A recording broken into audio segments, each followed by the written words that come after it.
नमस्कार साथियों, एक बार फिर से आप सभी का स्वागत है आपके YouTube चैनल इंग्लिश विद विकास झा में। आज के सेशन में हम ग्रामर से जुड़े टोटल 20 एमसीक्यूज करेंगे और यह आपके किसी भी एग्जामिनेशन की आप तैयारी कर रहे हो उसके लिए काफी ही बेनिफिशियल साबित हो सकता है। बस करना क्या है, वीडियो के अंत तक बने रहना है जिससे कि आपको मैक्सिमम बेनिफिट मिल सके। तो चलिए आज के सेशन की फर्स्ट क्वेश्चन को देखते हैं। फर्स्ट क्वेश्चन हमारा है, यहाँ पूछा गया आपसे कि यहाँ पे किस वर्ब फॉर्म का प्रयोग किया जाएगा। सबसे पहले तो हम ये देखेंगे कि ये सेंटेंस जो है यह किस तरह का सेंटेंस है, इसमें हमें किस तरह के टेंस की आवश्यकता होगी। यहां कहा गया है if she dash harder she would have passed. अब देखेंगे कि यह हमारा एक टाइप है कंडीशनल सेंटेंस का, और कंडीशनल सेंटेंस मूलतः होते हैं 4 प्रकार के, 0 से लेकर के 3rd तक, मतलब 0 conditional, first conditional, second conditional और 3rd कंडीशनल। अब इसे पहचानने का सरल उपाय मैं आपको बता दूं, यदि आपसे इफ क्लॉज में टेंस भरने की बात की जाए या टेंस अप्लाई करने की बात की जाए तो आप देखेंगे सीधे रिजल्ट क्लॉज को। यहां देखेंगे आप कि यहां पे है would plus have plus verb का 3rd फॉर्म। ये जैसे ही आपको दिखा तो इधर आपको क्या करना है, इधर आपको करना है पास्ट परफेक्ट का प्रयोग, और पास्ट परफेक्ट को हम बनाने के लिए क्या करते हैं, हैड प्लस वर्ब का 3rd फॉर्म, अर्थात आपका ऑप्शन नंबर डी जो है करेक्ट आंसर हो जाएगा। क्लियर है।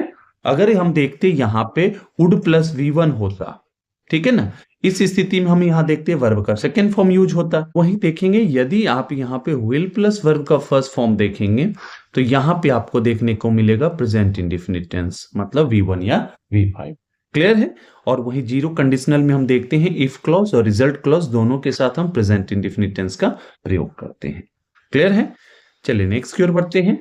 He has been living here dash 2018। अब आपसे कहा गया है कि यहां किस प्रकार के प्रीपोजिशन का प्रयोग होगा। हम सबको पता है एग्जैक्ट जो टाइम है आपका, या चाहे वो घड़ी के समय की बात की जाए या बात की जाए मॉर्निंग से, मतलब पार्ट ऑफ द डे की बात करें आप, या फिर किसी ईयर की बात की जाए या डे की बात की जाए, तो उसके साथ हम क्या करते हैं, सिंस का प्रयोग करते हैं, अर्थात ऑप्शन नंबर सी आपका करेक्ट आंसर हो जाएगा। नेक्स्ट है I saw dash European tourist at the station. अब यहां पे क्या करना है, आपको एक एप्रोप्रिएट आर्टिकल का प्रयोग करना है। हम प्रायः क्या करते हैं, यूरोपियन जैसे ही देखते हैं और इसके बिगिनिंग में हमको जैसे ही मिलता है वॉवेल लेटर, हम दिमाग में बिठा लेते हैं कि भैया यहां पे एन का प्रयोग करना है, जबकि कभी भी ए या एन का निर्धारण जो होता है उस पर्टिकुलर वर्ड के साउंड के द्वारा किया जाता है, न कि लेटर के द्वारा। तो ये ध्यान रखेंगे कि साउंड होते हैं हमारे वॉवेल और कॉन्सोनेंट, लेटर नहीं होते, ये ध्यान रखना है। अर्थात हम क्या करेंगे, यूरोपियन के हम अगर साउंड की ओर ध्यान दें तो यूरोपियन यह साउंड है, अर्थात ये हमारा एक कॉन्सोनेंट साउंड को प्रोड्यूस करता है, जिस कारण से हम क्या करेंगे, यहाँ पे इंडेफिनिट आर्टिकल ए का प्रयोग करेंगे। क्लियर है। नेक्स्ट हमारा है you dash respect your elders. हमें अपने बड़ों का आदर करना चाहिए, सम्मान करना चाहिए। इस सेंस में हम एक तो जनरल सेंस में हम क्या करते हैं, शुड का प्रयोग करते हैं, और हम देख रहे हैं कि ऑप्शन में आपके पास शुड है नहीं, तो हम मोरालिटी को दर्शाने के लिए, हमारा जहां मोरल ऑब्लिगेशन है उस चीज को दर्शाने के लिए हम ऑट टू का प्रयोग करते हैं, अर्थात आपका ऑप्शन नंबर ए यहां पे करेक्ट हो जाएगा। क्लियर है। चलिए नेक्स्ट की ओर बढ़ते हैं। नेक्स्ट हमारा है by the next week they dash completed the project. अब आपको क्या करना है, ये जितने भी ऑप्शंस हैं आपके ऑक्सिलरी वर्ब के फॉर्म में, इनमें से किसका प्रयोग किया जाएगा उसका आपको प्रयोग करना है। तो सबसे पहले देखेंगे कि हमारा यहां जो वर्ब है ये हमारा वर्ब का 3rd फॉर्म है। आप में से कई एक बच्चों के मन में ये आ सकता है कि सर ये वर्ब का 3rd फॉर्म है, आपने पहले ही कैसे कह दिया। तो देखिए ये जगह है किसका, हेल्पिंग वर्ब का, और हेल्पिंग वर्ब जैसे ही आएगा आपका तो आगे आने वाला जो वर्ब होगा ना वो वर्ब का 3rd फॉर्म ही हो सकता है, वर्ब का सेकेंड कतई नहीं हो सकता, क्योंकि वर्ब का सेकेंड फॉर्म कभी भी अपने पहले कोई हेल्पिंग वर्ब नहीं लेता है। क्लियर है। अब देखेंगे here we are talking about future time reference. हम फ्यूचर के टाइम की बात कर रहे हैं यहाँ पे, क्योंकि यह नेक्स्ट आने वाले समय के लिए प्रयुक्त होता है, जिस कारण से हम देखेंगे कि यहाँ पे एक ऐसे हमें ऑक्सिलरी वर्ब का प्रयोग करना पड़ेगा जो क्या दर्शावे, फ्यूचरिटी की बात करें। तो हम देखते हैं फ्यूचरिटी के लिए विल का प्रयोग करते हैं, लेकिन विल अगर अकेले आए तो इसके आगे हम वर्ब के फर्स्ट फॉर्म अर्थात बेस फॉर्म अर्थात बेयर इंफिनिटिव का प्रयोग करते हैं, जिस कारण से आपका ये भी खत्म हो गया। अर्थात आपका ऑप्शन नंबर सी करेक्ट हो जाएगा। हैव का प्रयोग हम करते हैं प्रेजेंट के सेंस में, ठीक है ना, और हैड का प्रयोग करते हैं पास्ट के लिए, चूंकि ये हमारा क्या हो जाएगा, वर्ब का सेकेंड फॉर्म हो जाएगा। क्लियर है। नेक्स्ट सेंटेंस है आपके सामने जिसमें कि आपको एरर को ढूंढना है। मतलब यहां एक सेंटेंस लिखा गया और इसमें से उस पार्ट का आपको चयन करना है जिसमें किसी भी प्रकार की कोई त्रुटि है, कोई एरर है। कहा गया he did not new the answer. अब बताइए, ही में है, डिड में है, न्यू में है या द आंसर में है। जब हम बात करते हैं बेसिक ग्रामर रूल्स की, तो वहां हमने देखा था क्या कि हमारा जो ऑक्सिलरी वर्ब है डू, डज, डिड या कोई मॉडल वर्ब, ठीक है ना, इसके बाद देखेंगे जो आने वाला हमारा मेन वर्ब होगा वो बेस फॉर्म में होगा जिसे हम बेयर इन्फिनिटिव भी बोलते हैं। अर्थात क्या हो जाएगा, यहाँ पे न्यू का प्रयोग नहीं होना चाहिए, और जैसे न्यू का प्रयोग नहीं होना चाहिए यहाँ पे किसका प्रयोग होगा, नो का प्रयोग होगा। अर्थात पार्ट सी जो है हमारा, इसमें कोई त्रुटि है। क्लियर है। चलिए नेक्स्ट की ओर बढ़ते हैं। नेक्स्ट हमारा है each of the boys dash brought their books. आप देखेंगे इस सेंटेंस में थोड़ी सी सुधार की और आवश्यकता है। एक तो हम यहां देखेंगे कि आपको एक वर्ब का प्रयोग करना है यहां पे, लेकिन साथ ही साथ हम देयर का प्रयोग नहीं करते हैं, यहां पे हम हिज का प्रयोग करते हैं या हर का प्रयोग करते हैं। क्यों? क्योंकि हमारा सब्जेक्ट जो है ना डिस्ट्रीब्यूटिव है, ये किसी भी चीज की बात करता है। Here we are talking about a group of boys in which we are separating them. उसमें से हम क्या कर रहे हैं, सेपरेट कर रहे हैं, उनमें से हम उनको डिस्ट्रीब्यूशन के साथ दिखा रहे हैं। इस स्थिति में ये सब्जेक्ट जो है हमारा रियल सब्जेक्ट वो सिंगुलर हो जाता है, जिसके कारण से इसके लिए प्रयुक्त होने वाला जो हमारा पॉजेसिव एडजेक्टिव है वो भी सिंगुलर फॉर्म में होगा। अगर ऐसा नहीं करते हैं तो नाउन एडजेक्टिव का जो रूल है ना यहाँ पे एग्रीमेंट का, ये वायलेट हो जाएगा। क्लियर है। और ईच से हम क्या दर्शाते हैं, ईच का प्रयोग करते हैं जब किसी भी चीज की संख्या दो या दो से अधिक हो और उसमें आप उन सबों की बात कर रहे हैं एक एक करके, individually, separately. In that case क्या करते हैं, हम सिंगुलर वर्ब का प्रयोग करते हैं। और सिंगुलर वर्ब का प्रयोग हम जैसे ही देखते हैं अर्थात ऑप्शन नंबर ए आपका करेक्ट आंसर हो जाएगा। यहां पे ऑप्शन नंबर बी को आप हैव कर ले, ठीक है ना, ये मिसप्रिंट है, ये टाइपिंग एरर है। क्लियर है। अर्थात आपका ऑप्शन ए जो है करेक्ट आंसर हो जाएगा। चलिए नेक्स्ट की ओर बढ़ते हैं। नेक्स्ट हमारा है सी इज डैश देन ब्यूटीफुल। बहुत ही प्यारा कॉन्सेप्ट है। यहां पे देखेंगे, यहां पे बच्चे प्राय फंस जाते हैं। कैसे फंस जाते हैं, क्योंकि जैसे उन्होंने देखा यहां देन देखा तो उनके दिमाग में आता है कि इससे पहले हम कंपैरेटिव डिग्री के एडजेक्टिव का प्रयोग कर दें, अर्थात मार देंगे आप ऑप्शन नंबर ए, जो कि आपका सर्वथा गलत हो जाएगा। कैसे गलत हो जाएगा तो मैं आपको बताता हूं। देखिए हम बात कर रहे हैं यहां पे एक ही व्यक्ति के दो गुणों के बारे में। मतलब here we are talking about two different qualities of a same person, of the same person. मतलब एक ही पर्सन के दो क्वालिटीज के बीच हम तुलना कर रहे हैं। इस स्थिति में कॉन्सेप्ट थोड़ा अलग हो जाता है। क्या हो जाता है कि जो हमारा जो जिसको आप ज्यादा दिखा रहे हैं, जिस गुण को आप ज्यादा दिखा रहे हैं, जिसको बेटर दिखा रहे हैं, उसमें हम क्या करते हैं, मोर लगा देते हैं, लेकिन वो रहता है पॉजिटिव डिग्री में। फिर हम देन का प्रयोग करते हैं और जो दूसरा हमारा है उसको हम क्या करते हैं, पॉजिटिव डिग्री में रख देते हैं। तो देख रहे हैं ब्यूटीफुल पॉजिटिव डिग्री में है, देन भी पॉजिटिव डिग्री में है। इससे पहले हमारा क्या आना चाहिए, ये हमारा पॉजिटिव डिग्री का आना चाहिए, और उसके पहले हम क्या कर देंगे, मोर लगा देंगे। चाहे उस पर्टिकुलर वर्ड के साथ मोर लगता हो या ना लगता हो, कोई मैटर नहीं है। अर्थात आपका ऑप्शन नंबर डी जो है करेक्ट आंसर हो जाएगा। क्या हो जाएगा, she is more smart than beautiful. मतलब वह जो है जितना सुंदर नहीं है उससे ज्यादा वो स्मार्ट है। ठीक है ना। आई होप कि आपको ये कॉन्सेप्ट बहुत ही प्यारा लगा होगा। चलिए नेक्स्ट हमारा है neither Ram nor his friends dash present. यहां पे कहा गया है कि किस तरह के हेल्पिंग वर्ब का प्रयोग होगा। तो देखेंगे नीदर नॉर से अगर दो सब्जेक्ट्स हमारे जुड़े हों तो हमारा जो रियल सब्जेक्ट होता है ना वो होता है लास्ट वाला। मतलब वर्ब से सबसे नजदीक का जो हमारा होगा that is going to be the real subject. और ये हमारा क्या प्लूरल फॉर्म में, जिसके कारण से हम प्लूरल वर्ब का प्रयोग करेंगे। ए हमारा सिंगुलर है, अर्थात ऑप्शन नंबर बी आपका करेक्ट आंसर हो जाएगा। हैड का प्रयोग इसलिए नहीं होगा, हैव का प्रयोग इसलिए नहीं किया जाएगा क्योंकि हम इस सेंटेंस में किसी भी रूप में किसी भी चीज के ऊपर हम पोजीशन नहीं दर्शा रहे हैं। क्लियर है। चलिए नेक्स्ट की ओर बढ़ते हैं। नेक्स्ट हमारा है he said I dash feeling tired now. अब आपको क्या करना है, यहां पे एक हेल्पिंग वर्ब का प्रयोग करना है। ये हमारा एक नरेशन बेस्ड क्वेश्चन है जहां पे हम आप प्रायः गलती कर देते हैं। कैसे? दिमाग में आ रहा होगा कि वॉज लगा दें, लेकिन ये हमारा इनडायरेक्ट नरेशन नहीं है, ये हमारा डायरेक्ट स्पीच है, डायरेक्ट नरेशन है। अब क्या करना है इसमें? तो सबसे पहले देखिए कीवर्ड को ढूंढिए। तो कीवर्ड हमें मिल रहा है नाउ। नाउ का प्रयोग हम करते हैं प्रेजेंट कॉन्टिन्यूअस टेंस में, और जैसे ही दिमाग में आ गया कि प्रेजेंट कॉन्टिन्यूअस टेंस, तो प्रेजेंट कॉन्टिन्यूअस टेंस का जो हमारा हेल्पिंग वर्ब होता है वो होता है इज एम आर, अर्थात आपका आंसर जो है ऑप्शन नंबर सी हो जाएगा। क्लियर है? कोई दिक्कत नहीं ना? चलिए आगे बढ़ते हैं नेक्स्ट की ओर। नेक्स्ट हमारा माई फिजिक्स डैश वेरी वीक। ये भी बहुत प्यारा कॉन्सेप्ट है। यहाँ पे भी बच्चे फंस जाते हैं कि भाई ये बताइए कि फिजिक्स तो एक सब्जेक्ट का नाम है, और सब्जेक्ट का नाम जो होता है ना वो सिंगुलर होता है, जिसके कारण से हम इज का प्रयोग कर देंगे। अगर इज का प्रयोग कर सकते हैं तो वॉज का भी प्रयोग किया जा सकता है। जब आप अपने पास्ट के एग्जिस्टेंस की बात करें, पास्ट के स्टेट की बात करें, उस स्थिति में तो किया जा सकता है, लेकिन यह माजरा ऐसा नहीं है। माजरा क्या है समझते हैं। देखिए कोई भी सब्जेक्ट है, कोई भी सब्जेक्ट जो है हमारा ना, वो हमारा सिंगुलर होता है, ये तो आप जानते हैं, हम सब जानते हैं। लेकिन उसके पहले जब हम लगा देते हैं कोई भी पॉजेसिव एडजेक्टिव हो जाए, ठीक है ना, या हम वहां पे ये दिखाएं,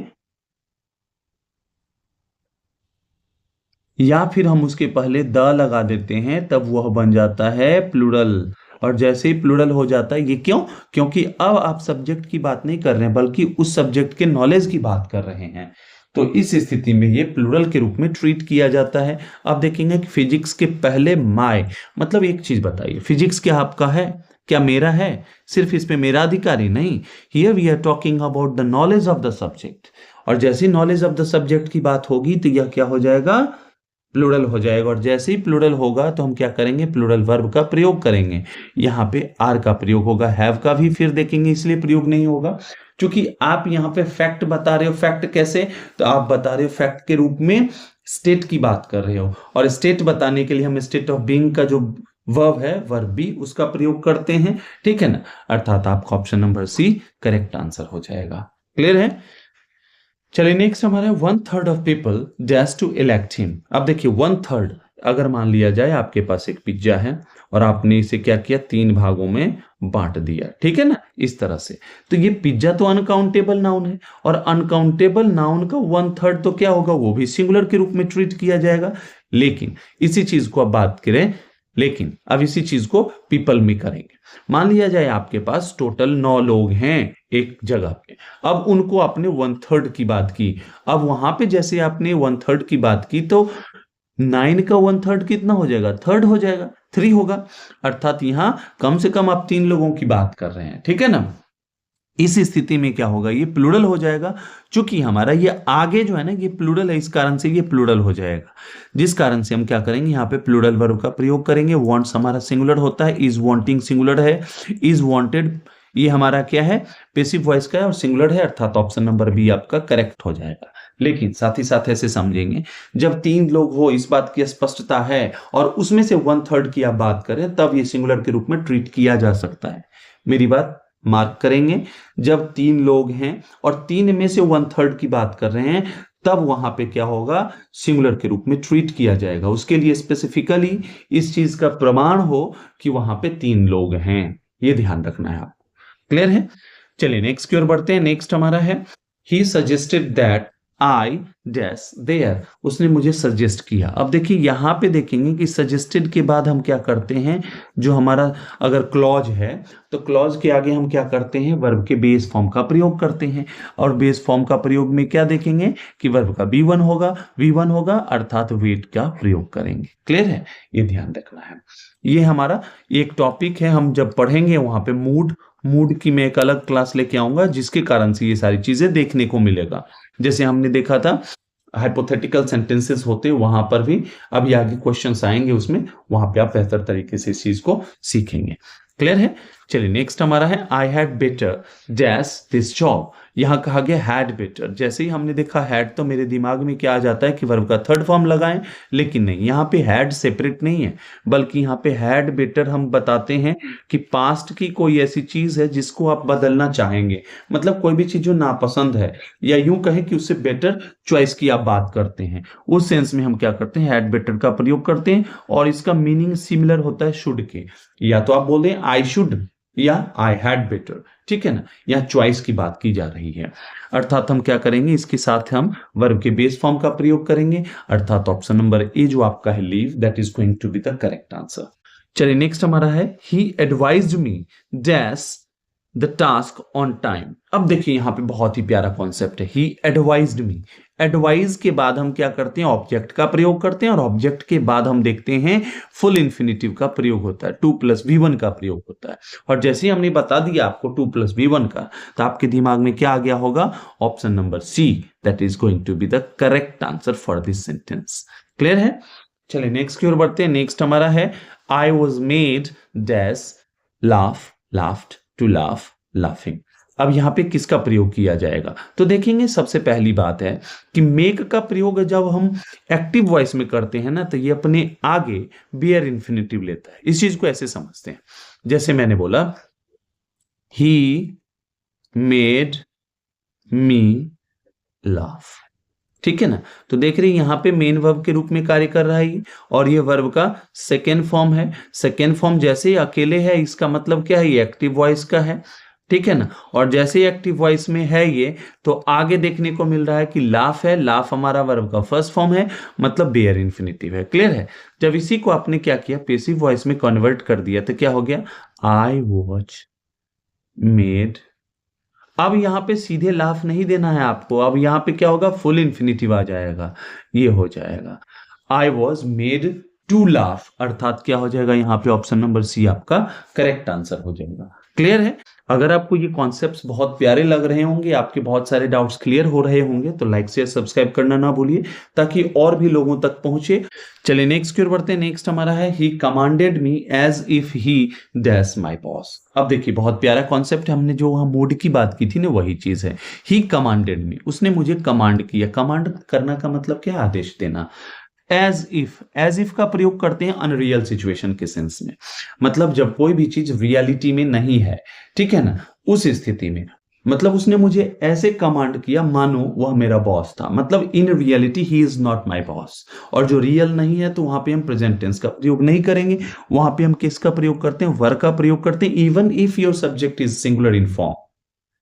कोई मतलब नहीं है, सिंगुलर है प्लूरल है, कोई मतलब नहीं, सबके साथ हम वर का प्रयोग करते हैं, आई के साथ भी, ही के साथ भी, सी के साथ भी, सबके साथ। ये ध्यान रखना है, क्योंकि ये हाइपोथेटिकल सिचुएशन की बात करता है। चलिए नेक्स्ट की ओर बढ़ते हैं।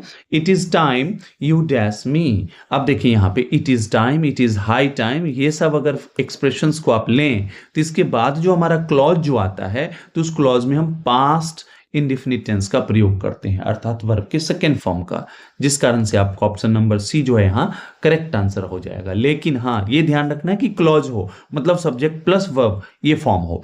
लेकिन यहीं पे हम क्या करेंगे, अगर क्लॉज नहीं देखेंगे तो हम 2+V1 का प्रयोग कर देते हैं। कैसे, इट इज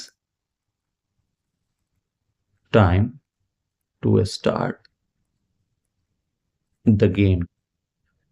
देखिए यहां पे जैसे मैंने बोला इट इज टाइम, तो दिमाग में आ गया कि हमारा आगे जो वर्ब आएगा वो सेकेंड फॉर्म का आएगा, लेकिन क्लॉज नहीं है, तो जिस कारण से हम 2+V1 का प्रयोग कर देंगे। क्लियर है? ये चीज आपको ध्यान देना है।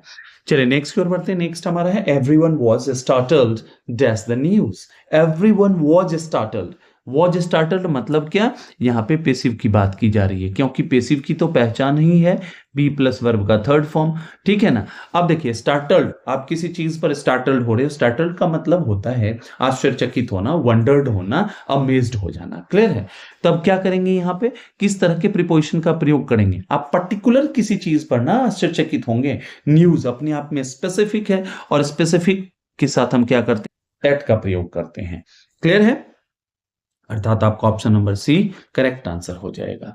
चलिए आज के सेशन के लास्ट क्वेश्चन को करते हैं। यहां पे कहा गया more people than one dash saved.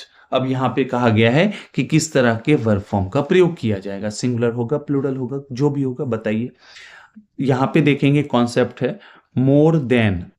More than अगर हम देखेंगे कि वन है हमारा, एक मिनट, मोर देन वन, ठीक है ना, इस स्थिति में देखेंगे कि सिंगुलर काउंटेबल नाउन आएगा और सिंगुलर वर्ब आएगा। लेकिन हम देख रहे हैं यहां पे मोर देन के बीच में प्लूरल काउंटेबल है, तो ये ध्यान देना है। अगर more plus plural countable noun plus then one है, तो यहाँ पे वर्ब जो होगा वो प्लूरल होगा। और जैसे मैंने आपको ये दिखाया कि प्लूरल होगा, तो जितने भी ऑप्शंस हैं आपके, उसमें सिर्फ एक ऑप्शन है जो प्लूरल फॉर्म में है। ये भी आपका सिंगुलर है, ये भी आपका सिंगुलर है, ये भी आपका सिंगुलर है, अर्थात ऑप्शन नंबर सी आपका करेक्ट आंसर हो जाएगा। आई होप कि आपको सेशन बहुत ही प्यारा लगा होगा, बहुत सारे आपके कॉन्सेप्ट्स क्लियर हुए होंगे। अगर ऐसा है तो इस भरोसा को बनाने के लिए लाइक से सब्सक्राइब कीजिए और आगे बढ़िए, अपने जीवन में तरक्की करिए। चलिए मिलते हैं फिर नेक्स्ट सेशन में। Till the time we meet next, happy learning and keep evolving. Thank you so much.